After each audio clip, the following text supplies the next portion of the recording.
As discussed, your local electric company was likely given the right to be a monopoly, and it effectively may have the city, county, or state public utility commission members held by their genitals and in their pockets.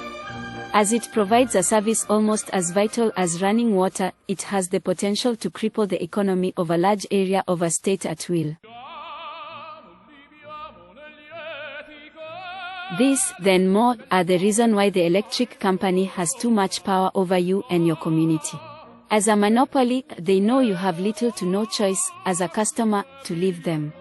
Some areas and states don't even legally allow you to disconnect from the electric company, as long as you live in your home. However, the electric company holds all the rights to summarily disconnect your service if you were to miss their payment. And non-payment to the electric company may be followed by threatening notices from your landlord, city, county, or state, and may even lead to your eviction. Think about this for a few seconds: a private corporation having the power to evict you from your home. Since the electric company knows you have nowhere else to turn, they often behave in an arrogant and even abusive manner. The electric company has among the largest and best paid workforces in each of the counties and cities of a state. It has powerful economic, social, and political support behind it. And it has managed, all over the country, to get in bed with city and state officials responsible to keep it honest, affordable, and efficient.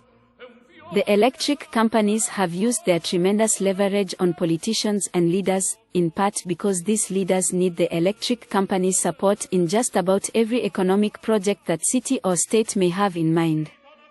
The electric company must be there and ready to deliver the power needed for all kinds of commercial projects, manufacturing plants, schools, hospitals, etc. Not to mention that electricity practically powers the entire economy. The power company is naturally going to want its agenda taken care of, and it clearly has done this over the last 128 years. It has established regulations backed by all kinds of laws that are part of almost every city's or state's statutory body. Again, many states and municipalities have made it the law that any dwelling must be connected to the electric grid when available. In addition to specific requirements to be connected to utilities for a dwelling to be habitable, municipalities have building codes and permit requirements that mandate the installation of utilities, which must be inspected to be safe by the local fire department and the municipality's code enforcement officer. A home found to have no electricity will likely be considered condemned or unfit for habitation. This is partly because most areas in the US experience cold weather, hot weather, and darkness, the logic being that people living in modern homes must have ventilation, air conditioning, and the ability to move about safely when it is dark. This logic, however, can easily be exposed as flawed, as anyone can safely make use of large windows for ventilation and cooling, oil lamps for light, and chimneys for heating. No electricity required. So, I suspect these convenient laws and regulations are more about taking care of the needs of the leaders of municipalities and the wants of the electric company and its investors. In other words, these laws are more about them making money selling you services for a long time. I believe it is also about control and not letting a few so-called dangerous ideas take hold in a population. Like ideas of sustainable living and renewable energy. I believe the many states and municipalities that have not caught up in passing legislation that limit or prohibit disconnecting from the grid have not done so simply because their populations depend on the electric grid so much as for this not to be a concern yet. Or because their populations are well-tamed and anti-progress. The right to be disconnected from the electrical grid as a constitutional or civil right has not been tested in the high courts yet, to my knowledge. I'll welcome any corrections here. But it sure has been tested in many lower courts throughout the nation. For example, in Huntsville, Alabama, in 2016, it was ruled by a court that a man could not live off the grid on his own land.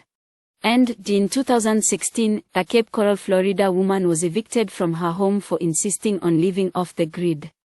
When municipalities find it difficult to legally force a resident to remain connected, they may use citations based on a variety of other laws to discourage, limit, or block anyone from disconnecting from the electrical, water, and communications grid, such as child endangerment, unsafe property building and zoning violations, stealing electricity and other resources, unlawful disposal of hazardous materials, and even cruelty to animals.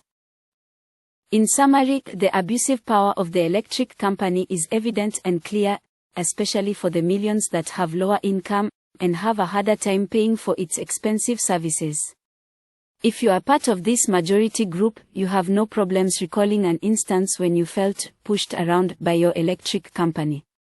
Additionally, this silent majority also feels the economic pressure put on them by the electric company. Unlike food, electricity is not a bill that those in need can easily get help paying for. So, when it comes to aid, electricity is considered a privilege that must be paid by you. But, when it comes to having a choice of source, company, or your ability to simply disconnect, all of the sudden electric service is a necessity.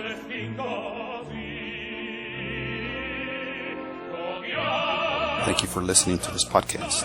Please look for the next episode soon, and please ensure to share this with your friends and family.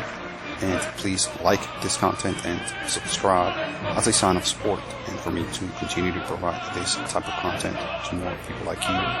Lastly, if you wish to support this content further, please visit the links provided in this application. Thank you.